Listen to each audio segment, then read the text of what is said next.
Hola jóvenes, muy buena tarde. Bienvenidos a nuestra última sesión de espacios abiertos de nuestro módulo número 14, el universo natural.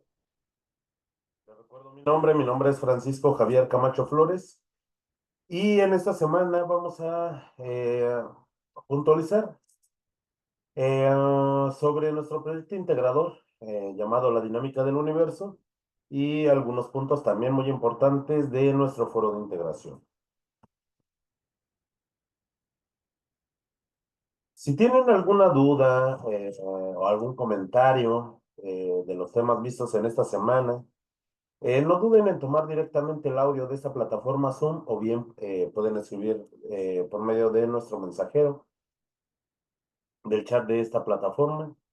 Se está generando una grabación de esta sesión, el cual lo subiré a la plataforma de YouTube a la brevedad posible, donde ustedes pueden escribir sus dudas en la sección de comentarios de esta plataforma.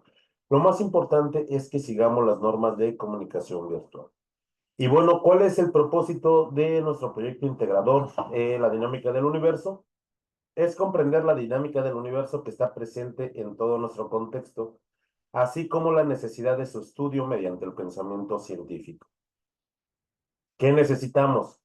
Conocer las propiedades y los estados de la materia, comprender la ley de la conservación de la materia, identificar los niveles de organización biológica, reconocer los tipos de energía que utilizan los seres vivos y entender las características del pensamiento científico. ¿Qué es lo que vamos a entregar? Vamos a entregar un documento en Word, el cual va a llevar la liga o el enlace de nuestra historieta que nosotros podemos realizar, ya sea en Storyboard o en Canva. Si nosotros lo hacemos en Pixtor, necesitamos colocar impresiones de pantalla. Es muy importante que también ustedes van a agregar una conclusión acerca de lo que se nos está solicitando. Y bueno, Marta, ¿alguna duda en particular acerca de su proyecto integrador o bien de nuestro foro de integración? Sí, yo tengo una duda. ¿Mi historieta debe de llevar lo que acaba de comentar, las características que acaba de comentar? Mire, Marta, sobre lo que debe de abordar nuestra historieta, lo primero, en el primer recuadro debe de llevar nuestros datos de identificación de nuestra historieta. Dentro del desarrollo de nuestra historieta tenemos que abordar los siguientes puntos, que son las características, estructura y propiedades tanto de la materia y la energía, los elementos y biomoléculas esenciales para la vida, las transformaciones químicas, físicas y nucleares de la materia, las características y diferencias de los seres vivos y no vivos y el impacto del ser humano en la dinámica del universo. Esos puntos nosotros los debemos de abordar. ¿Tenemos que colocar todo y cada una de esas definiciones? No, así no son las historietas. La parte creativa, eso es completamente suyo. Si son astronautas, extraterrestres, unos niños en el parque, yo qué sé, unos niños rana que se encuentran en el espacio y en un parque, así son las historietas. Pero dentro de los diálogos debe de existir una coherencia y que aborden estos 5 aspectos. Es muy importante. Ahora, el documento que nosotros vamos a subir a plataforma debe de tener nuestros datos de identificación. Podemos hacer nuestra historieta en Storyboard o Canva. Eh, Estas plataformas tienen versión gratuita, sobre todo Canva. Pixton es una herramienta muy buena para poder hacer historietas, pero ya no tiene versión gratuita. Así es que para poder descargarla o compartirla, les va a querer cobrar la plataforma. ¿Qué es lo que pasa si yo ya la hice en Pixton? Bueno, puedo tomar impresiones de pantalla, procurando que las imágenes sean lo suficientemente nítidas para que yo pueda leer el texto de los diálogos de sus personajes, porque, como le repito, tienen que abordar eh, estos aspectos como es las características, estructura y propiedades de la materia y energía, elementos y biomoléculas esenciales para la vida, tanto las transformaciones físicas, químicas y nucleares de la materia, las características y diferencias de seres vivos y no vivos, y finalmente el impacto del ser humano en la dinámica del universo. ¿Ok? Esto es lo que tiene que abordar nuestra historieta. Si lo hacemos en la Storyboard o Canva, en nuestro documento, después de nuestra portada, vamos a colocar el enlace. Sumado a ello, nosotros vamos a realizar una conclusión de media cuartilla en la que nosotros vamos a tomar en cuenta los aspectos, todos los rubros que abordamos en nuestra historieta, y vamos a explicar con nuestras propias palabras la importancia de la relación de las ciencias experimentales para el estudio del universo. ¿Ok?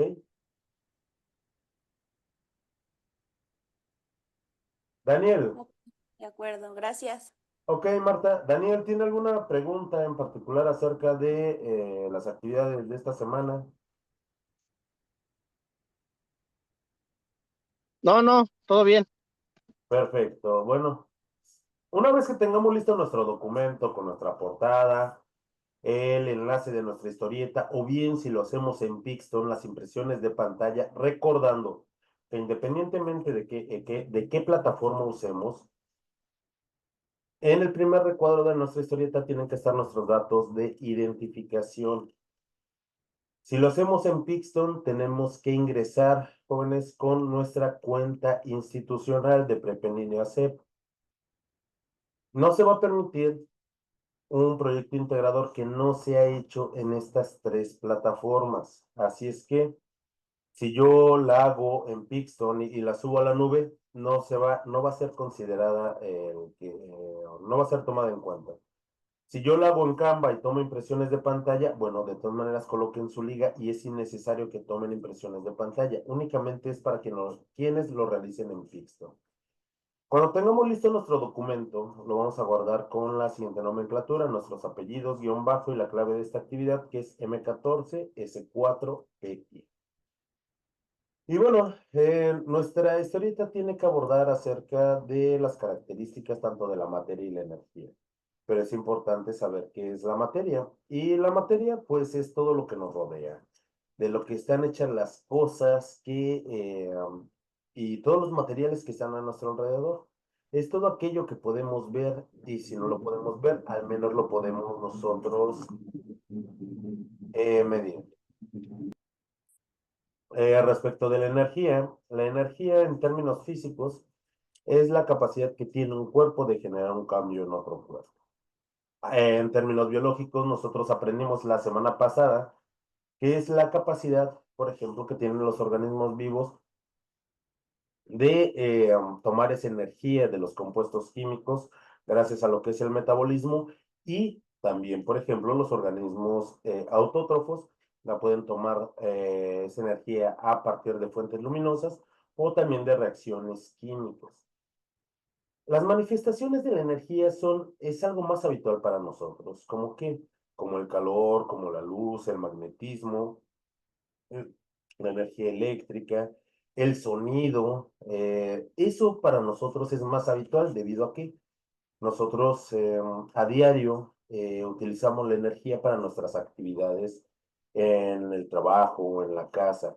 Y no hablemos más acerca de esa energía biológica que nos permite trabajar, estudiar, correr, saltar, cantar en términos biológicos, y creo que fue algo muy importante que nosotros pudimos conocer en nuestra semana número 3.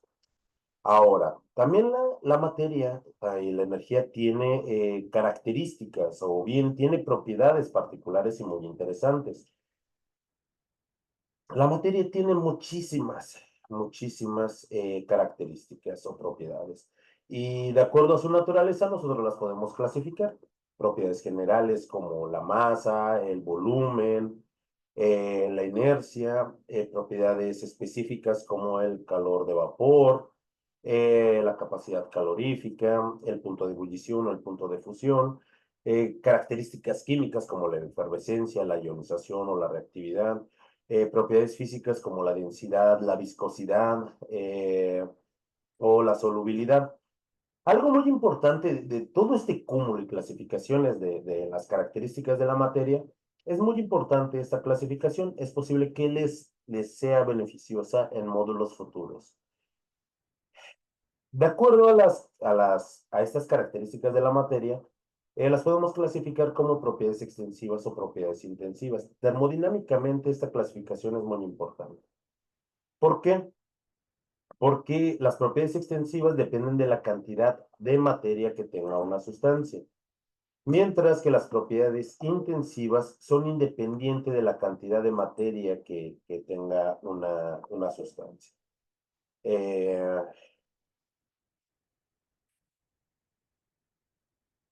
Ahora bien, el, que nos quede clara estas características. Imaginen, mañana sábado voy a poder descansar, pararme un poco tarde y voy a decidir barrer el patio de mi casa. Cuando estoy barriendo el patio de mi casa, rompo el palo de la escoba. Ese palo de escoba mide, por ejemplo, 1,20 m. Es de madera. Imaginen que lo rompo exactamente a la mitad.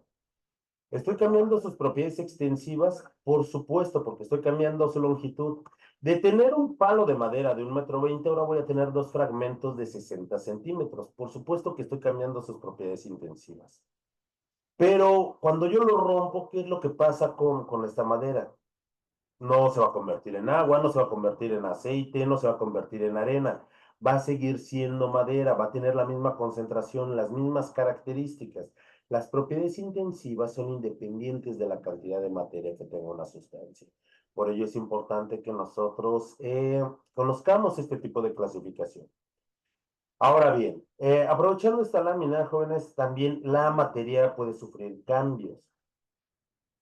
Si yo rompo un palo de escoba, un palo de madera, eh,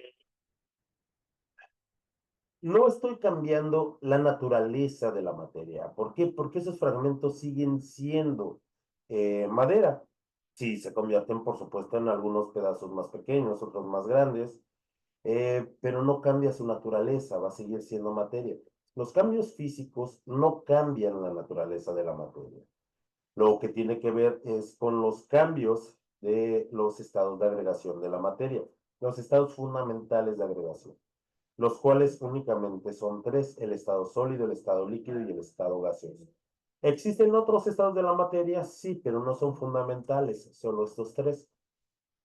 Por ejemplo, el caso más habitual es para el agua. El agua en estado sólido la conocemos como hielo. En estado líquido, pues le llamamos agua. Y si le damos más energía, se va a convertir en vapor de agua y está en fase vapor o en estado gaseoso.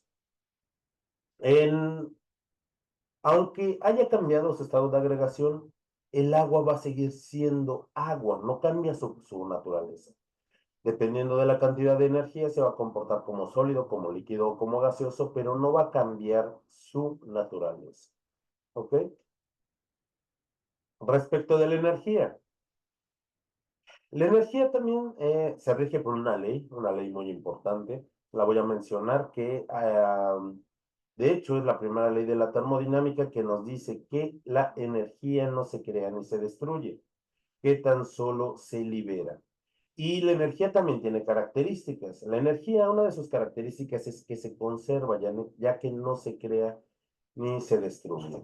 También la energía se transforma, ya que se puede presentar de muchas formas y puede cambiar entre ellas.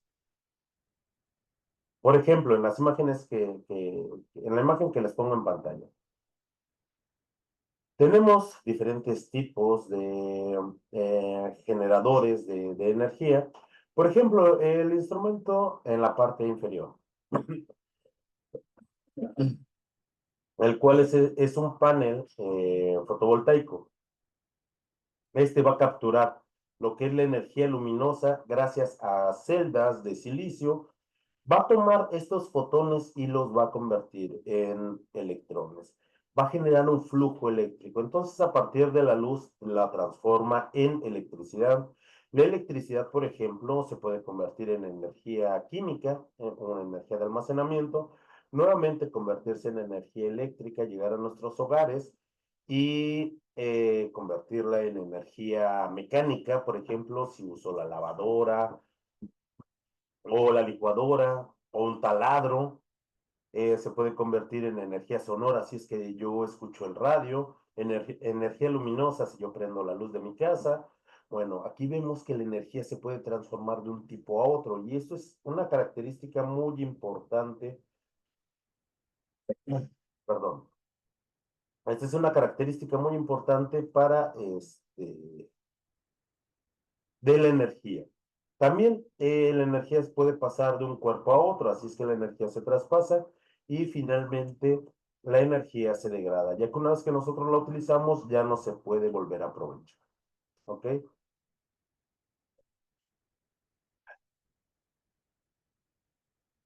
Si ustedes recuerdan, en nuestra semana número 2 le explicaron a Margarita lo que es la tabla periódica. Bueno, yo en mi historieta la traigo, ya que hicieron un excelente trabajo, y en mi historieta Margarita ahora nos va a explicar acerca de los bioelementos. Los bioelementos son los elementos que encontramos en la tabla periódica, pero que encontramos de forma constante en los seres vivos. ¿Qué quiere decir esto? Que desde una planta como un cilantro hasta una ballena, el contenido de estos bioelementos va a ser proporcional, va a ser constante, no en la misma cantidad, pero sí en la misma proporción. Pasa lo mismo con un oso, un lobo, un caballo. Aquellos elementos que vamos a encontrar en mayor cantidad los vamos a conocer como bioelementos primarios, como el carbono, el hidrógeno, el oxígeno, el nitrógeno, el azufre y el fósforo. Aquellos elementos que se encuentran en menor cantidad los vamos a conocer como bioelementos secundarios, como el magnesio, el calcio, el sodio, el potasio o el cloro. Y aquellos que son necesarios, pero que vamos a encontrar en una pequeñísima cantidad, vamos a encontrar, por ejemplo, al hierro, al manganeso, al yodo, al bromo, al vanadio, al cromo. Estos son importantes, pero se encuentran en una cantidad muy pequeña.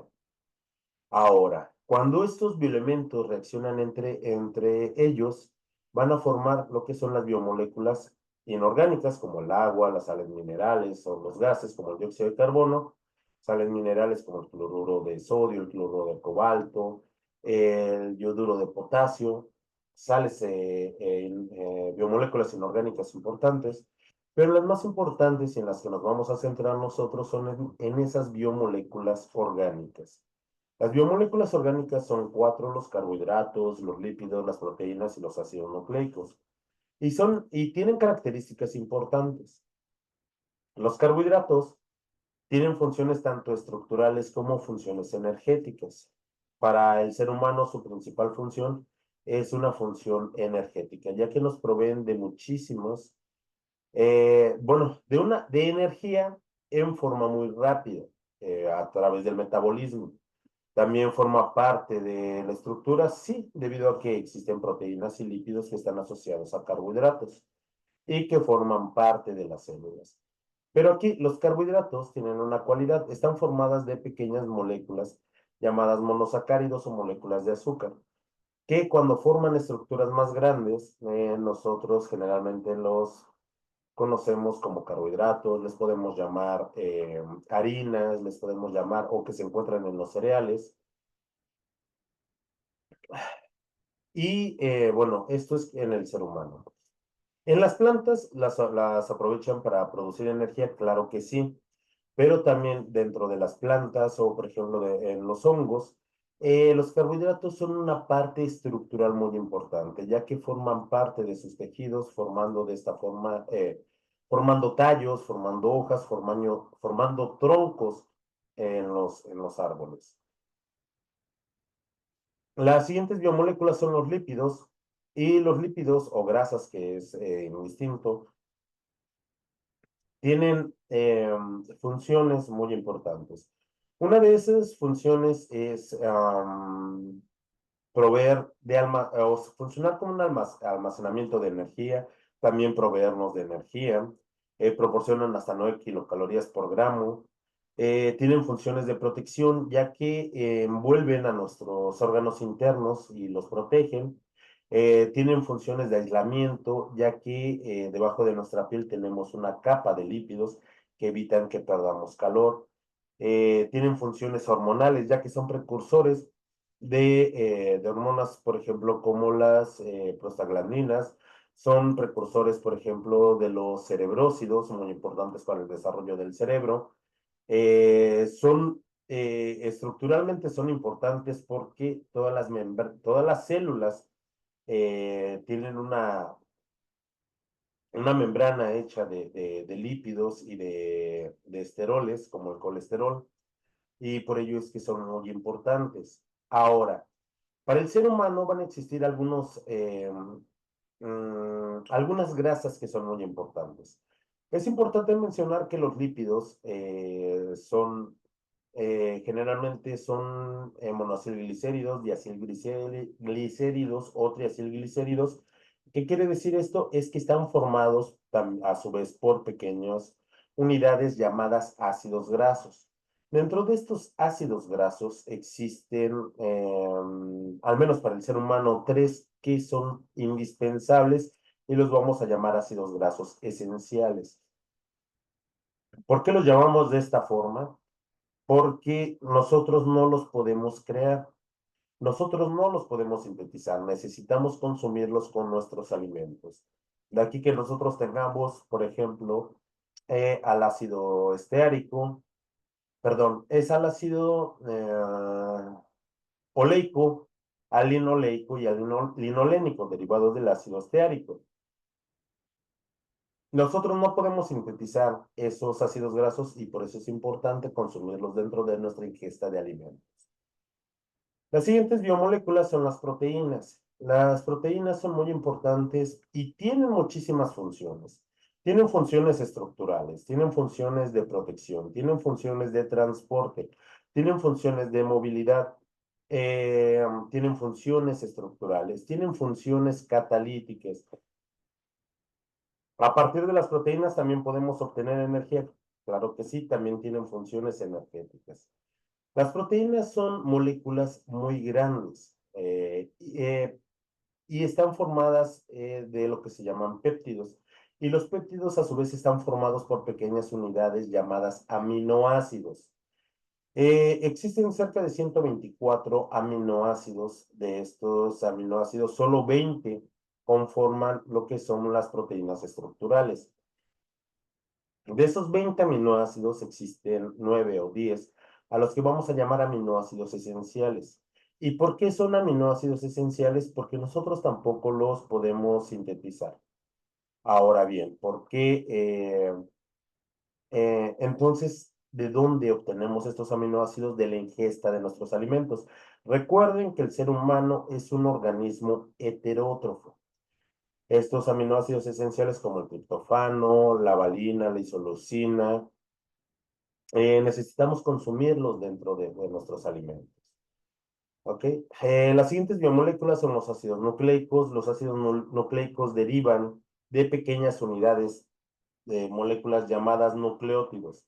De aquí podemos tener el uracilo, la timina, la guanina, la citosina y conforman lo que son dos tipos de ácidos nucleicos, el DNA, que es el ácido desoxirribonucleico, y el RNA, que es el ácido ribonucleico. El primero, el DNA, es muy importante porque guarda la información química de quiénes somos y también de qué es lo que necesitamos.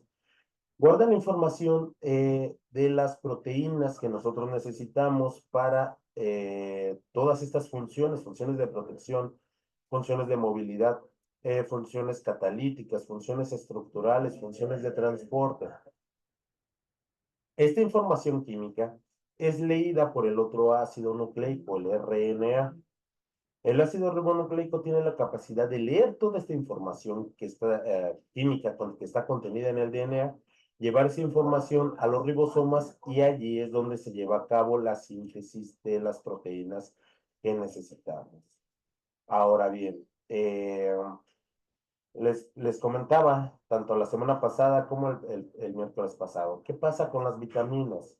Las vitaminas no son biomoléculas o por qué no las consideramos como biomoléculas orgánicas. ¿Son moléculas orgánicas? Claro que sí, pero no todos los autores las consideran como biomoléculas orgánicas, reales, incluso, vaya a decir así.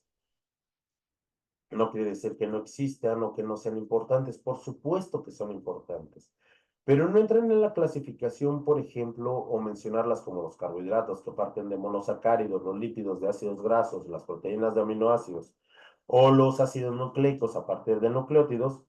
¿Por qué? Porque las vitaminas no guardan una similitud de moléculas químicas que sean semejantes entre ellas. Es un grupo muy diverso de sustancias químicas. Esa es la razón por la que algunos autores no las consideran como biomoléculas orgánicas, pero el que no las consideren no quiere decir que no sean importantes. Por supuesto que son importantes. La mayor parte de las vitaminas funcionan como cofactores de las proteínas. ¿Qué quiere decir esto? Que se unen a las proteínas y particularmente a las que llamamos enzimas para que éstas tengan la actividad para la cual fueron sintetizadas, para incorporarse a nuestro metabolismo, para vigilar, por ejemplo, el transporte de proteínas. Las enzimas tienen muchísimas funciones, ¿ok? Bueno, eh, explicando ahora acerca de la transformación de la materia, ya explicamos lo que eran los cambios físicos y los cambios físicos, recuerden, no cambian la naturaleza de la materia. De acuerdo a la cantidad de energía que tengan las sustancias, se pueden presentar en un estado de agregación u otro. Respecto de los cambios químicos, recuerden, los cambios químicos ocurren con las reacciones químicas. En las reacciones químicas producimos sustancias nuevas llamadas productos. Pero nosotros no podemos crear ni destruir materia. ¿Por qué? Porque se obedece una ley, la ley que se llama la ley de la conservación de la materia, que nos dice que la materia no se crea ni se destruye, que tan solo se transforma. Y hablando de procesos químicos, es el cambio de reactivos hacia productos, algo que nosotros conocemos como reacción química. Nosotros no podemos observar cómo es que las sustancias rompen sus enlaces para formar enlaces nuevos y con ello formar sustancias nuevas. Como nosotros no podemos verlo, recuerden que hacíamos uso de las ecuaciones químicas. Las ecuaciones químicas es la forma de simbolizar el, lo que ocurre en una reacción química. Y reacciones químicas tenemos de diferentes tipos. Tenemos reacciones de neutralización, de sustitución, de doble sustitución, de descomposición, reacciones de combustión, de oxidación, de reducción. Existen muchos tipos de reacciones de acuerdo a las características de los reactivos y de los productos que se estén obteniendo.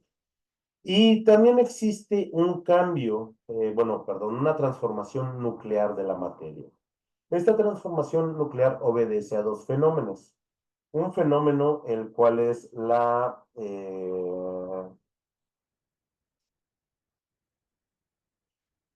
perdón, la fusión nuclear. Y la fusión nuclear lo que nos dice es que es la unión de dos núcleos atómicos. Este tipo de proceso no se ha podido reproducir en lo que es nuestro planeta. No obstante, es un proceso muy ordinario en lo que ocurre en nuestro universo, debido a que todas las sustancias que nosotros vemos a nuestro alrededor han sido formadas mediante este proceso. Este proceso es común dentro de las estrellas y de las estrellas que son más pesadas también se crean los elementos más pesados. No obstante, nosotros todavía no hemos podido reproducir este fenómeno, pero estamos, de hecho, a muy poco tiempo de poderlo realizar. Cuando ocurre este proceso, se liberan cantidades enormes de energía. Por eso es que resulta tan atractivo el poder realizar este o reproducir este fenómeno en nuestro planeta. El otro proceso nuclear que involucra una transformación de la materia son los procesos de fisión nuclear. La fisión nuclear, contrario a la fusión, implica el rompimiento de esos núcleos atómicos. Esos núcleos, cuando se rompen, liberan también cantidades muy grandes de energía, mucho menores que en los procesos de fusión nuclear, pero mucho mayores que los procesos que nosotros tenemos hoy en día. Si bien el ser humano desarrolló este tipo de proceso para cuestiones bélicas, para construir una bomba nuclear, la creatividad del ser humano no se quedó hasta ahí. El ser humano fue capaz de utilizar estos procesos, por ejemplo, para crear energía eléctrica, para crear dispositivos nucleares que se utilizan, por ejemplo, en el área de la medicina, como lo son los equipos de resonancia magnética nuclear, o para hacer, por ejemplo, medicamentos que puedan mitigar por el cáncer. Y bueno, estos son los tipos de transformaciones en los que se ve involucrada la materia. Recuerden, son cambios físicos, químicos y nucleares. Las características de los seres vivos y no vivos. ¿Cuáles son las características que la materia inerte no tiene respecto de los seres vivos que sí tienen? Los seres vivos tienen muchísimas características, pero compartimos 8 en general todos los seres vivos, desde una diminuta bacteria, una planta, un árbol, un hongo, una jirafa, el propio ser humano, tenemos y compartimos 8 características fundamentales, lo cual es una estructura, ya que los seres vivos, la estructura de los seres vivos es bastante especializada. El nivel de organización que presentan los seres vivos, y más adelante lo explicaré. Los seres vivos presentan un metabolismo, mientras que la materia inerte o los seres no vivos no la presentan. Los seres vivos también presentan una homeostasis, que es la capacidad de regular el ambiente interno. Los seres vivos se reproducen, la materia inerte no. Bueno, al menos casi no toda. ¿Por qué? Porque en el caso de los priones y los virus tienen una capacidad de reproducirse, pero siempre y cuando infecten a un organismo vivo. Los seres vivos presentan un crecimiento y desarrollo, responden ante los estímulos del medio, por lo cual presentan una irritabilidad. Los seres vivos se adaptan y, dependiendo de las condiciones, pueden evolucionar. Ahora, ¿cómo es esa organización de los seres vivos? Nosotros aprendimos, por ejemplo, conocimos la estructura más pequeña de la materia, que son los átomos. Cuando los átomos reaccionan, forman moléculas. Las moléculas son los constituyentes de los orgánulos celulares. Diferentes orgánulos celulares componen a una célula. La célula es la unidad fundamental de la vida. Cuando nosotros tenemos una célula que es independiente y completamente funcional, tenemos a un organismo vivo. Son organismos unicelulares porque están hechos de una sola célula. Los organismos que están hechos de 2 células o más son organismos pluricelulares. Estos organismos pluricelulares forman tejidos, los tejidos forman órganos, los órganos forman sistemas de órganos y acoplar diferentes sistemas de órganos forman un organismo vivo complejo y superior, como puede ser una rana, un caballo o un camello. Este nivel de organización lo podríamos dejar así o podríamos seguirlo elevando. Por ejemplo, ese organismo se incorpora a una población, por ejemplo, un lobo se integra a una manada. Pero estas poblaciones se integran dentro de comunidades, es decir, viven con otros seres vivos, tal vez vivan en un bosque, en el bosque viven otros seres vivos como las liebres, búhos, enormes cantidades de insectos, de aves, y todo esto conforma un ecosistema de bosque, un ecosistema de desierto, un ecosistema de pastizales, de matorrales, un ecosistema costero, un ecosistema de humedal, de pantano, un ecosistema marino, selva, tundra, taiga, montaña, valles. Bueno, a todo ese conjunto de ecosistemas conforman nuestra biosfera, que es nuestro planeta. ¿Podríamos detener ahí ese nivel de organización o lo podríamos llevar todavía a un poco más allá? Pues si nosotros queremos, porque nuestro planeta forma parte de un sistema solar con otros 7 planetas más. Planetas principales, porque existen otros planetas en nuestro sistema solar, aunque los llamamos planetas enanos. como lo es Ceres, como lo es Plutón y otros cuerpos que se encuentran allá afuera. Pero nuestro sistema solar no está aislado, pertenece a un cúmulo de otras estrellas y otros planetas que conforman nuestra Vía Láctea, que es la galaxia donde nos encontramos.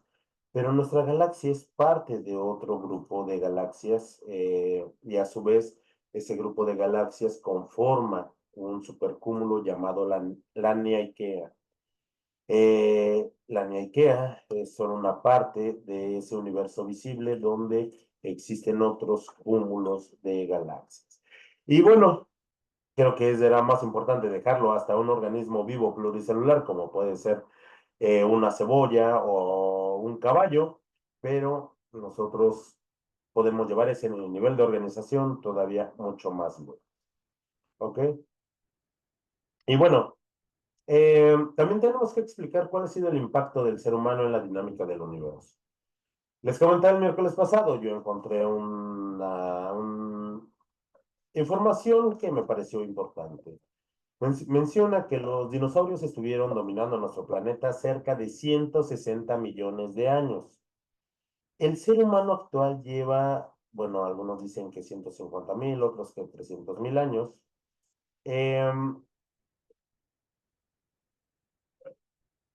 Los dinosaurios estuvieron demasiado tiempo en nuestro planeta, muchísimo. El ser humano lleva un tiempo breve y tal vez algunos pensamos que ha sido catastrófico el ser humano en nuestro planeta, debido a que lo hemos contaminado. Hemos extraído demasiados recursos, hemos creado demasiada basura, hemos llevado otras especies a la extinción, hemos creado guerras, y esto es una dinámica negativa del ser humano. Eso es muy cierto.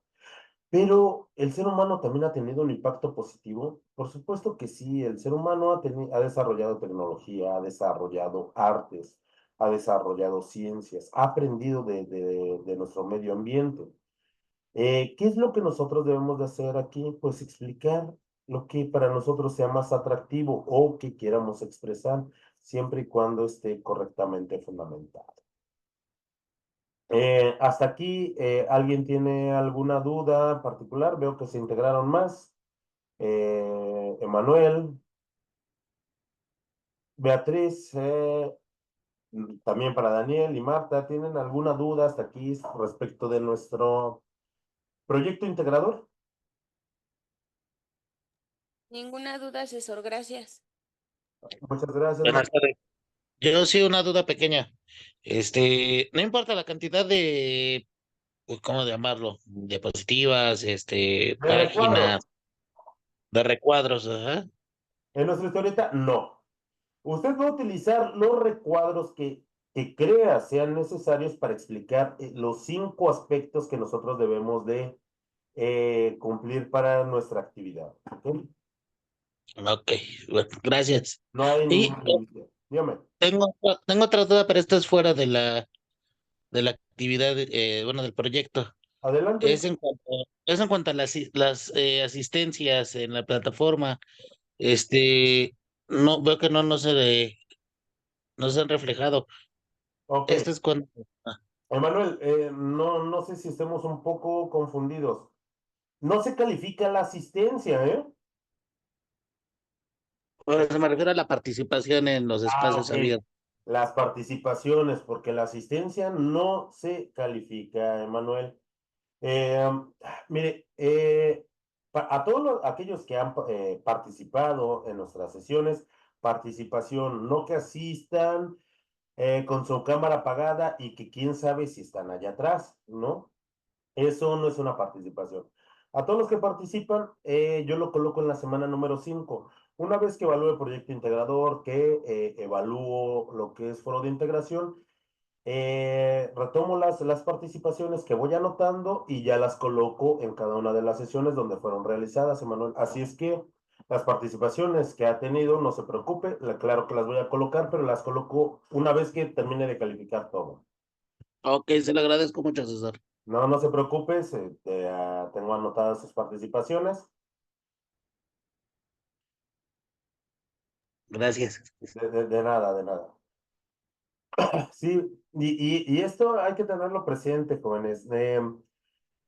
No se califican dentro de los espacios abiertos el que yo me integre y tiene que ser una participación proactiva para que cuente como una participación y sea evaluable. Si no existe esto, pues no hay una calificación respecto de esto. Yo voy tomando nota en cada una de las sesiones que hemos tenido, así es que no se preocupen por aquellos que han tenido participaciones. Claro que se las voy a contar. Ahora, una parte muy importante de nuestro foro de integración, es importante que empiecen a participar más. Y estamos en día viernes y las participaciones en nuestro foro han sido pobres. Aunque también me he dado cuenta, he visto las características de este grupo y generalmente en fin de semana es cuando más se entregan actividades. También les comunico, el foro va a estar abierto hasta el día domingo, pero no se esperen hasta el último día, ya que si nosotros, en medida de que empecemos a participar más, también le daremos oportunidad a nuestros compañeros de que ellos puedan participar. ¿Y cómo participamos? Pues primero damos respuesta a nuestra pregunta detonadora, mencionando cuál es la importancia del pensamiento científico para el estudio del universo natural. Esa es nuestra primera participación. Para nuestra segunda y nuestra tercera participación, nosotros vamos a comentar al menos a dos de nuestros compañeros. ¿Podemos hacerlo con más compañeros? Por supuesto que sí. Podemos hacerles preguntas, darles consejos, hacer una sugerencia, dar nuestra opinión a favor o en contra acerca del planteamiento que están mencionando, recordando, manteniendo las normas de comunicación virtual. Para nuestra cuarta participación, nosotros veremos si alguien hizo un comentario acerca de nuestras participaciones. Y no importa si no nos hicieron un comentario, nosotros podemos comentar a otro compañero, haciendo una reflexión y respondiendo acerca de su planteamiento. Y para la última participación, espero que sea la participación 14, 15 o 16 de cada uno de ustedes, van a elaborar una conclusión en la cual van a integrar las aportaciones más importantes de nuestros compañeros y vamos a considerar por qué esas ideas son relevantes. ¿Ok? Y bueno, ¿alguna duda acerca de las actividades de esta semana? Espero que todo haya quedado claro. Y si no han entregado sus actividades, espero que lo hagan lo antes posible. Me han enviado 4 actividades, enseguida las voy a calificar y espero que haya más actividad en el foro.